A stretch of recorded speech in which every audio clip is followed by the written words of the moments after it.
সুপ্রিয় শিক্ষার্থী, সবাই আশা করি ভালো আছো।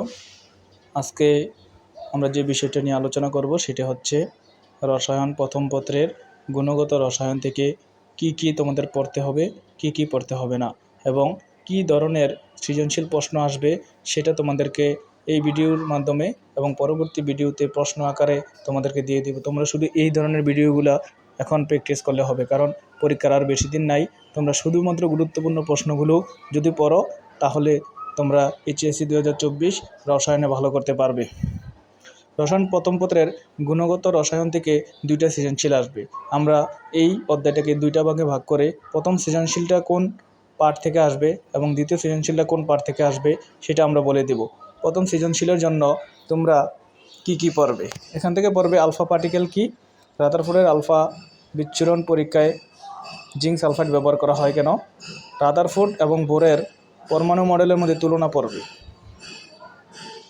বোর পরমাণু মডেল থেকে ছোট ছোট এমসিকিউ আসবে, যে সূত্রগুলো আছে MBr = NH/2π, ডেল্টা = H/nu, হাইজেনবার্গের অনিশ্চয়তা নীতিটা পড়বে, জিমেন প্রভাব, স্টার্ক প্রভাব পড়বে।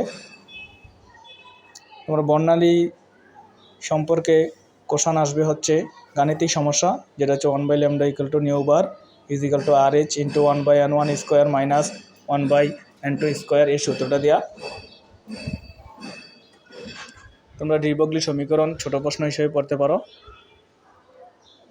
শোডিঞ্জারের তরঙ্গ সমীকরণ অত গুরুত্বপূর্ণ নয়। কোয়ান্টাম সংখ্যা পড়বা হচ্ছে কোয়ান্টাম সংখ্যা দিয়ে কীভাবে ইলেকট্রন সংখ্যা এবং অরবিটাল সংখ্যা নির্ণয় করা যায়। এই চারটা হচ্ছে সবচেয়ে গুরুত্বপূর্ণ, যেখানে প্রথম কক্ষপথ, দ্বিতীয় কক্ষপথ, তৃতীয় কক্ষপথ, বিশেষ করে সবচেয়ে বেশি গুরুত্বপূর্ণ হচ্ছে তৃতীয় কক্ষপথ এবং চতুর্থ কক্ষপথের জন্য অরবিটাল সংখ্যা এবং ইলেকট্রন সংখ্যা নির্ণয়। পরমাণুর কণিকাগুলোর মধ্যে তোমরা শুধু ইলেকট্রন, প্রোটন, নিউটনের যে একটা চার্ট আছে সেটা পড়বা, বাকি সব কিছু এখানে পড়ার দরকার নাই। পারমাণবিক সংখ্যা বা পারমাণবিক ভর সংখ্যা কীভাবে নির্ণয় করে সেটা MCQর জন্য পড়বা। এখান থেকে এগুলো কিছু পড়ার দরকার নাই। SPD অরবিটালের আকৃতি কেমন সেটা পড়বা।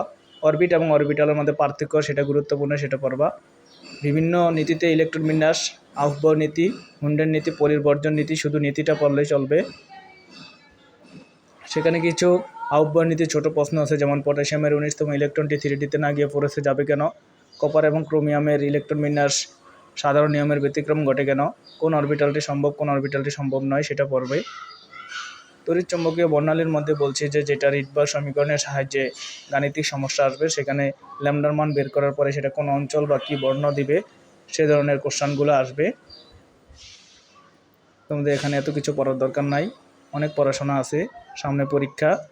এখানে বোর পরমাণু মডেলের যে বর্ণালী সেগুলোর কিছু গাণিতিক সমস্যা আছে, সেগুলো MCQর জন্য আসবে ছোট ছোট।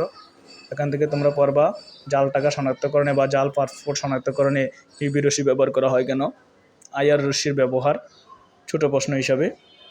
এতটুকু পর্যন্ত যদি তোমরা পড়ো তাহলে সেখান থেকে একটা সৃজনশীল প্রশ্ন তোমরা আনসার করতে পারবে। দ্বিতীয় যে সৃজনশীলটা এই অধ্যায় থেকে আসবে সেটা হচ্ছে তোমাদের দ্রাব্যতার গুণফল, আয়নিক গুণফল, সময়ায়ন প্রভাব এবং আয়ন শনাক্তকরণ থেকে। আয়ন শনাক্তকরণ থেকে তোমরা যা পড়বা, তোমরা শিক্ষা পরীক্ষার মধ্যে পড়বা শিক্ষা পরীক্ষায় গাঢ় হাইড্রোক্লোরিক অ্যাসিড ব্যবহার করা হয় কেন, এই প্রশ্নটা। সংজ্ঞা হিসেবে পড়বা দ্রাব্যতার গুণফল, আয়নিক গুণফল, সময়ায়ন প্রভাব। সৃজনশীলের জন্য পড়বা তোমরা কীভাবে দ্রাব্যতার গুণফল, আয়নিক গুণফল নির্ণয় করা যায় এবং কীভাবে দ্রাব্যতার গুণফল এবং আয়নিক গুণফল নির্ণয় করে বলা যায় যে পদক্ষেপ পড়বে কিনা, দুটা দ্রবণ দেওয়া থাকবে এবং মিশ্রণে পদক্ষেপ পড়বে কিনা, সে ধরনের কোশ্চেন আসবে।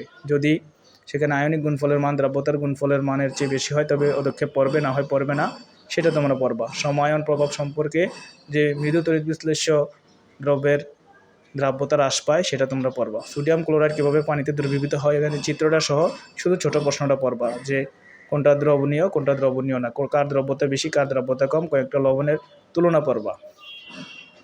এখান থেকে সৃজনশীলটা আনসার করা খুব সহজ। এখান থেকে আরেকটা ছোট প্রশ্ন আসবে যে আয়ন শনাক্তকরণ, ক্ষারীয় মূলক এবং অম্লীয় মূলক। ক্ষারীয় মূলকের মধ্যে সবচেয়ে গুরুত্বপূর্ণ হচ্ছে Fe2+, Fe3+, Cu2+, Al3+, ammonium plus, Na+, zinc 2+, calcium 2+, এই কয়েকটা ক্ষারীয় মূলক শনাক্তকরণ পড়লে তোমাদের একটা কমন পড়ে যাবে।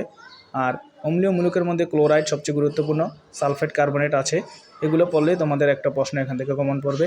এই অধ্যায় থেকে আর কোনো কিছু পড়ার দরকার নাই।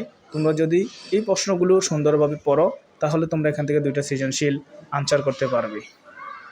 আর কোনো কিছু পড়ার দরকার নয়, অনেক পড়াশোনা আছে। এসএসসি 24-এর জন্য হট সাজেশন আমি একটা প্রশ্নের মাধ্যমে পরবর্তী ভিডিওতে শেয়ার করব যে কী ধরনের প্রশ্ন আসবে, এবং 2টা বা 3টা সৃজনশীল শেয়ার করব। এগুলো আসবে বা এগুলোর মতো প্রশ্ন সেম থাকবে, হয়তো বা যৌগ বা মান পরিবর্তন করে তোমাদেরকে এইচএসসি 2024 রসায়ন প্রশ্ন দেওয়া হবে। এখান থেকে আরও সহজ করে আমি হট সাজেশনটা তোমাদেরকে এখানে শেয়ার করতেছি। বিশেষ করে জ্ঞানমূলক এবং অনুধাবনমূলক হচ্ছে আলফা কণা কী, কোয়ান্টাম সংখ্যা কী, পলির বর্জন নীতি কী, তোমাদের হচ্ছে সবচেয়ে গুরুত্বপূর্ণ প্রশ্ন এগুলো। শিক্ষা পরীক্ষায় গাঢ় হাইড্রোক্লোরিক অ্যাসিড ব্যবহার করা হয় কেন, এই প্রশ্নগুলো তোমাদের জ্ঞানমূলক এবং অনুধাবনমূলকের জন্য সবচেয়ে বেশি গুরুত্বপূর্ণ। এবং সৃজনশীলের জন্য সবচেয়ে বেশি গুরুত্বপূর্ণ হচ্ছে বোর এবং রাদারফোর্ড মডেলের তুলনা, তারপর হচ্ছে কোয়ান্টাম সংখ্যা দিয়ে অরবিটাল এবং ইলেকট্রন সংখ্যা নির্ণয়, তারপর হচ্ছে বর্ণালী রিডবার্গ সমীকরণ দিয়ে গাণিতিক সমস্যা। পরবর্তী সৃজনশীলের জন্য সবচেয়ে ইম্পর্টেন্ট হচ্ছে দ্রাব্যতার গুণফল এবং আয়নিক গুণফলের সাহায্যে পদক্ষেপ পড়বে কি পড়বে না সেটা নির্ণয় করা। আজকে এ পর্যন্ত, ধন্যবাদ সবাইকে।